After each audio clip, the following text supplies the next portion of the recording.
Shalom, saudara-saudara yang kekasih dalam Tuhan. Salam jumpa kembali bersama-sama. Pada saat ini kita patut bersyukur kepada Tuhan karena dalam menjalani kehidupan ini Tuhan selalu memelihara kita. Tuhan selalu membentengi kita dengan kekuatan kuasa-Nya, sehingga meskipun pergumulan-pergumulan hidup kita alami di dalam kehidupan kita, tapi yang pasti bahwa Tuhan tidak pernah meninggalkan kita. Saat ini bersama-sama kita akan memuji dan mengagungkan nama Tuhan. Sebelum kita merenungkan firman Tuhan, saya mengajak kita untuk mengangkat satu pujian dari nyanyian Kemenangan Iman nomor 238, Bersiap Bernanti Kedatangan Tuhan.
Baik, mari kita berdoa.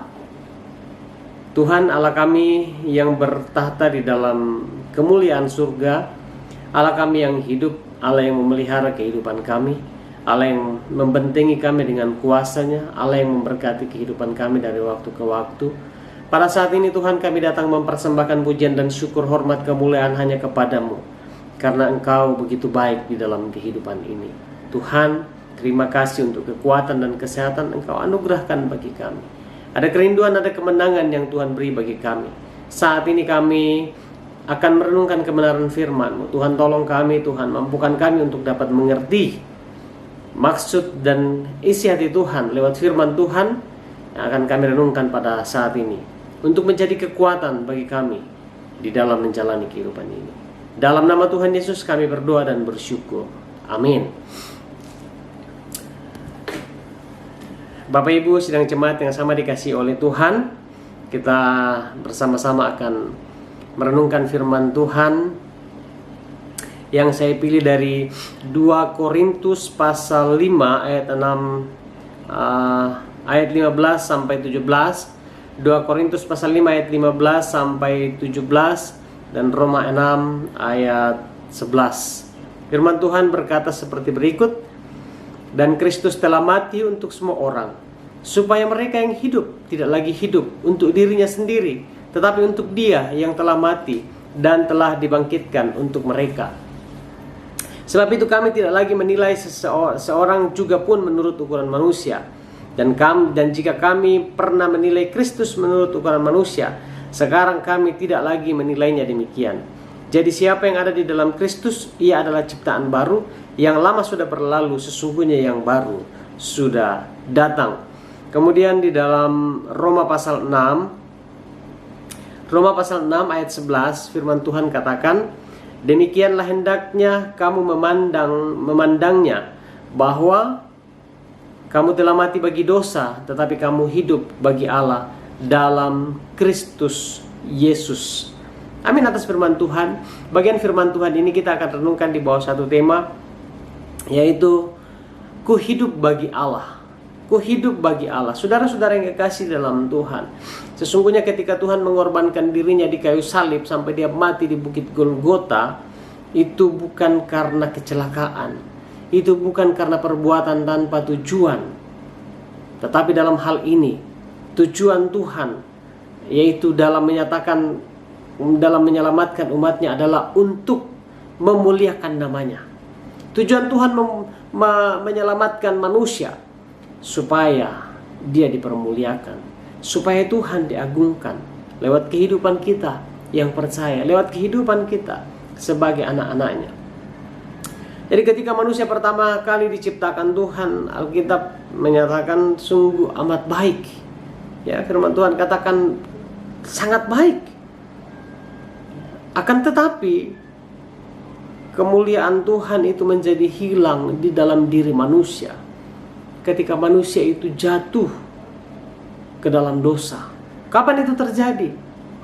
Ketika manusia pertama, Adam dan Hawa, menjadi makhluk yang tidak lagi mendengarkan suara Tuhan, menjadi makhluk yang sudah menuruti hawa nafsunya daripada menuruti perintah Allah di dalam kehidupannya.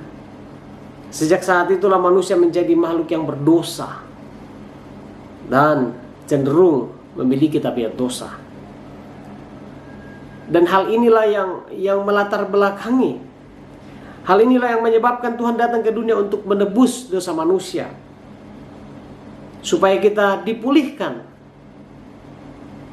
Dan oleh anugerah Tuhan yang mengembalikan jati diri kita, sehingga kita menyadari bahwa hidup ini sesungguhnya bukan milik kita lagi, tetapi Kristus yang hidup di dalam kita. Filipi pasal 1 ayat 21 dan Galatia pasal 2 ayat 20.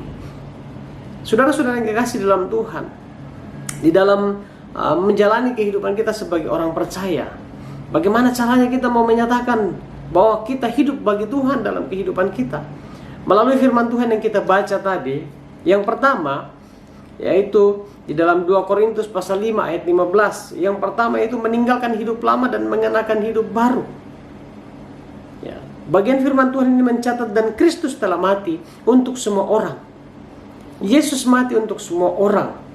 Kenapa? Supaya mereka yang hidup tidak lagi hidup untuk dirinya sendiri, tetapi untuk Dia yang telah mati dan telah dibangkitkan untuk mereka. Saudara-saudara, ayat ini mengingatkan kita bahwa memang hidup kita ini sesungguhnya bukan milik kita lagi, tetapi milik Kristus. Dan kalau ini milik Kristus, itu berarti bahwa kita harus mempergunakan kehidupan kita untuk kemuliaan Tuhan. Seperti apa caranya kita hidup mempermuliakan Tuhan? Kalau kita perhatikan di dalam ayatnya yang ke-16, di situ perubahan pola pikir. Perubahan pola pikir di dalam 2 Korintus tadi pasal 5 ayatnya yang ke-16, firman Tuhan katakan, sebab itu kami tidak menilai seseorang juga pun menurut ukuran manusia. Ada perubahan pola pikir. Dan jika kami pernah menilai Kristus menurut ukuran manusia, sekarang kami tidak lagi menilainya demikian. Orang yang hidup di dalam Kristus, orang yang hidup bagi Kristus, dia harus berubah atau memiliki perubahan dalam cara berpikir atau pola pikirnya. Kemudian yang berikut, bahwa di dalam ayatnya yang ke-17, firman Tuhan katakan, jadi siapa yang ada di dalam Kristus, ia adalah ciptaan baru. Yang lama sudah berlalu, sesungguhnya yang baru sudah datang. Melalui ayat ini memberikan penekanan bahwa setiap orang yang mau ikut Tuhan, dia harus tinggalkan manusia lamanya dan hidup di dalam manusia baru. Atau dengan kata lain, memiliki perubahan hidup dalam hal tingkah laku. Saudara-saudara yang dikasih di dalam Tuhan, firman Tuhan tegas bagi kita sekarang. Siapa yang hidup di dalam Kristus, siapa yang menjadi murid Kristus, siapa yang menjadi pengikut Kristus, dia harus hidup sesuai dengan ciptaan baru di dalam Kristus. Yang lama sudah berlalu, sesungguhnya yang baru sudah datang. Kemudian yang berikut, bahwa ada perubahan status. Ya. Ketika kita mau hidup bagi Kristus, meninggalkan hidup lama, mengenakan hidup baru, status kita harus berubah. Kalau dulunya kita adalah anak-anak iblis, atau orang-orang yang tidak mau takut kepada Tuhan. Sekarang kita adalah anak-anak Tuhan yang takut dan tunduk kepada Tuhan kita yang hidup. Ya. Jadi ketika kita mengatakan bahwa saya mau hidup bagi Tuhan, itu berarti kita memiliki perubahan pola pikir, kita memiliki perubahan tingkah laku, kita memiliki perubahan status di dalam kehidupan ini. Yang kedua, bagaimana kita menyatakan di dalam kehidupan kita bahwa kita hidup bagi Tuhan, aku hidup bagi Tuhan. Yang kedua, yaitu melakukan kehendak Tuhan. Melakukan kehendak Tuhan di dalam sepanjang kehidupan ini. Saudara-saudara yang dikasih dalam Tuhan, melakukan kehendak Tuhan bukan hanya datang gereja. Melakukan kehendak Tuhan bukan hanya ketika kita setia memberikan persembahan kita. Melakukan kehendak Tuhan bukan hanya ketika kita mampu berbuat baik di dalam kehidupan ini. Melakukan kehendak Tuhan itu berarti bahwa sepanjang waktu atau setiap saat kita mau hidup menyenangkan Tuhan. Ya, menyenangkan Tuhan. Melakukan kehendak Tuhan berarti menyenangkan Tuhan. Sama seperti ketika kita menyuruh anak-anak kita, meminta tolong kepada anak-anak kita. Kita ingin supaya anak-anak kita dengar-dengaran kepada kita. Kita menginginkan semua perintah yang kita sampaikan kepada mereka, mereka lakukan. Dan begitu juga Tuhan di dalam kehidupan ini. Tuhan mau bahwa kita melakukan kehendak-Nya. Tuhan mau kita melakukan segala hal yang Ia senangi di dalam kehidupan ini. Kolose 3 ayat 23 firman Tuhan katakan, apapun yang kamu perbuat, perbuatlah dengan segenap hatimu seperti untuk Tuhan, bukan untuk manusia. Yang ketiga, bagaimana kita menyatakan praktek kehidupan kita sebagai orang percaya bahwa saya hidup bagi Tuhan. Yang ketiga itu menyerahkan hidup menjadi alat kemuliaan Tuhan. Ya. Menyerahkan hidup menjadi alat kemuliaan Tuhan atau siap dipakai oleh Tuhan.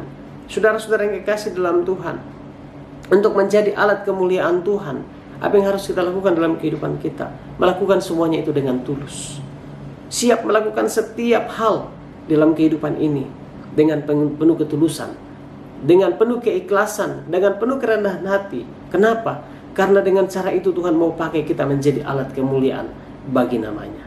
Saudara-saudara yang kekasih di dalam Tuhan, menjalani hidup ini, dunia semakin jahat, dunia semakin jauh daripada Tuhan, dunia semakin tidak mau takut kepada Tuhan, dunia sudah tidak mau melakukan kehendak Tuhan dalam sepanjang kehidupan ini. Tetapi sebagai orang percaya, apa yang harus kita lakukan? Menjadi terang di tengah-tengah kegelapan dunia ini. Kita mau hidup bagi Tuhan, kita tidak mau hidup bagi dunia, kita mau hidup bagi Yesus dalam sepanjang kehidupan ini. Sehingga ketika kita siap untuk mempersembahkan hidup kita menjadi alat Tuhan, menjadi kemuliaan bagi nama Tuhan, maka apapun itu kita siap untuk lakukan dalam kehidupan ini. Amin atas firman Tuhan. Tuhan Yesus memberkati kita sekalian. Mari kita satu dalam doa, kita berdoa.